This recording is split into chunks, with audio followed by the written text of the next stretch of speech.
2, 3, 4 have all been blasted.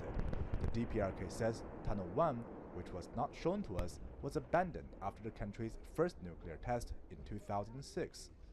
Now, besides, experts are divided over whether the repeated tests may have leaks of radiation, and whether the blast on Thursday could cause more environmental DPRK denies the claims.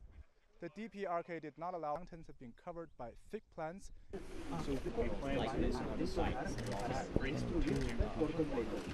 So this is the end.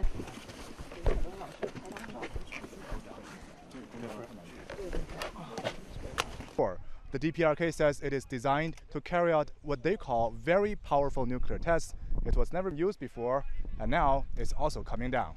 2, 1. At around 11 a.m. on Thursday local time, the DPRK ignited explosives in tunnel number 2. Within just a few seconds, the tunnels that have been used for 12. By 4 p.m., tunnel 2, 3, 4 have all been blasted. Explosion proved very successful, and as you can see, the northern tunnel of the nuclear test ground was completely destructed, and all the entrances of the